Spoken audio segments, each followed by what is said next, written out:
రాష్ట్రంలో సార్వత్రిక ఎన్నికలను స్వేచ్ఛగా, న్యాయంగా, చాలా వరకు శాంతియుతంగా నిర్వహించడంలో కృషి చేసిన ప్రతి ఒక్కరిని ప్రశంసిస్తూ రాష్ట్ర ప్రధాన ఎన్నికల అధికారి ముఖేష్ కుమార్ మీనా ధన్యవాదాలు తెలిపారు. దేశవ్యాప్తంగా జరిగిన 7 విడతల సార్వత్రిక ఎన్నికల ప్రక్రియ ముగియడంతో రాష్ట్రంలోని అన్ని జిల్లాల ఎన్నికల అధికారులు, ఎస్పీలు, సిపిల కృషికి ప్రశంసలు తెలియజేస్తూ లేఖ రాశారు.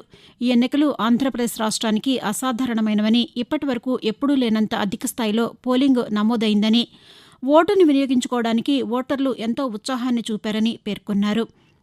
సార్వత్రిక ఎన్నికల్లో టీడీపీ, జనసేన, బీజేపీ కూటమికి ఘన విజయాన్ని అందించిన రాష్ట్ర ప్రజలకు కృతజ్ఞతలు తెలియజేస్తున్నానని టీడీపీ అధ్యక్షులు నారా చంద్రబాబు నాయుడు అన్నారు. ప్రజలు గెలవాలి, రాష్ట్రం నిలవాలి అనే మా పిలుపునందుకుని ప్రజలు అనూహ్య మద్దతునిచ్చారని అన్నారు. కూటమి నేతలు, కార్యకర్తల సమిష్టి కృషి వల్లే ఈ విజయం దక్కిందని తెలిపారు. ప్రజలిచ్చింది అధికారం మాత్రమే కాదని, ఉన్నతమైన బాధ్యతని స్పష్టం చేశారు. ప్రజాస్వామ్య వ్యవస్థలన్నింటినీ గత ప్రభుత్వం నిర్వీర్యం చేసిందని అన్నారు. రాష్ట్రంలో ఓట్ల లెక్కింపు కార్యక్రమాన్ని శాంతియుతంగా పూర్తి చేసినందుకు అన్ని జిల్లాల ఎన్నికల అధికారులకు, ఆర్వోలకు, ఎన్నికల సిబ్బందికి రాష్ట్ర ప్రధాన ఎన్నికల అధికారి అభినందనలు తెలిపారు.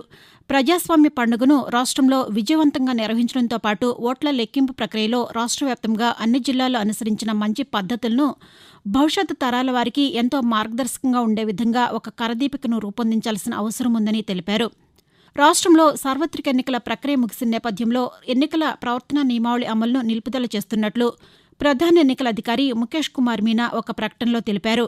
2024 సార్వత్రిక ఎన్నికల నేపథ్యంలో 2024 మార్చి 16వ తేదీన ఎన్నికల షెడ్యూల్ ప్రకటించినప్పటి నుంచి అమల్లోకి వచ్చిన ఈ ప్రవర్తనా నియమావళి జూన్ 4, 2024 ఓట్ల లెక్కింపు ముగిసిన తదుపరి 48 గంటల వరకు అమల్లో ఉందని అన్నారు. ఎన్నికల్లో వెలువడిన ఫలితాలను బట్టి రాష్ట్రంలో 25 పార్లమెంటు నియోజకవర్గాలకు, 175 అసెంబ్లీ నియోజకవర్గాలకు నూతనంగా ఎంపికైన అభ్యర్థుల జాబితాను ఖరారు చేయడంతో రాష్ట్రంలో ఎన్నికల ప్రక్రియ ముగిసిందని, దీంతో ఎన్నికల ప్రవర్తనా నియమావళి అమలును నిలుపుదల చేయడం జరిగిందని ఆయన తెలిపారు.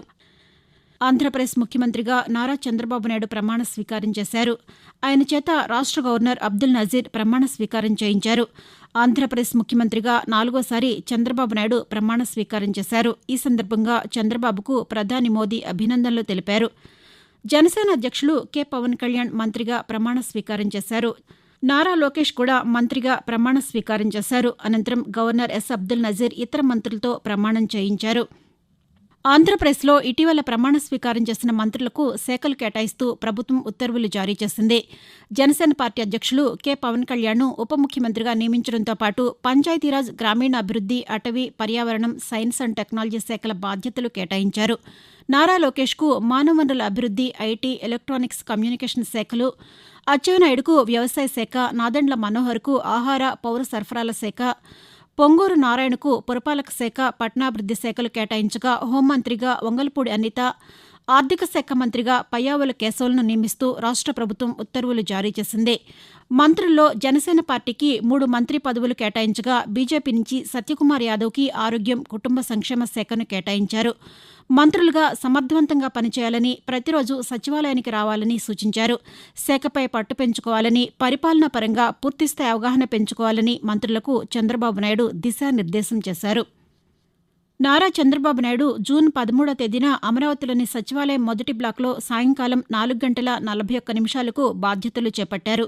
వేద పండితులు పూజలు నిర్వహించిన అనంతరం చంద్రబాబు నాయుడు ముఖ్యమంత్రిగా బాధ్యతలు చేపట్టారు. ఎన్నికల్లో ఇచ్చిన హామీల మేరకు మెగా డిఎస్సిపై ముఖ్యమంత్రిగా చంద్రబాబు నాయుడు తొలి సంతకం చేశారు. రైతుల సమక్షంలోనే రెండో సంతకం చేశారు. సామాజిక పెన్షన్లు 4,000 రూపాయలకు పెంపు దస్త్రంపైన కూడా లబ్ధిదారుల సమక్షంలో మూడో సంతకం చేశారు. అన్నా క్యాంటీన్ల పునరుద్ధరణపై 4వ సంతకం, నైపుణ్య గణన దస్త్రంపై విద్యార్థుల సమక్షంలో 5వ సంతకాన్ని చేశారు. ఈనాడు గ్రూప్ సంస్థల చైర్మన్ రామోజీరావు మృతిపై ముఖ్యమంత్రి నారా చంద్రబాబు నాయుడు విచారం వ్యక్తం చేశారు. ఒక సామాన్య కుటుంబంలో పుట్టి అసామాన్య విజయాలు సాధించిన రామోజీరావు మరణం తనను తీవ్ర ఆవేదనకు గురిచేసిందని అన్నారు. అక్షర యోధుడిగా పేరున్న రామోజీరావు తెలుగు రాష్ట్రాలకు, దేశానికి అందించిన సేవలను ముఖ్యమంత్రి గుర్తు చేసుకున్నారు.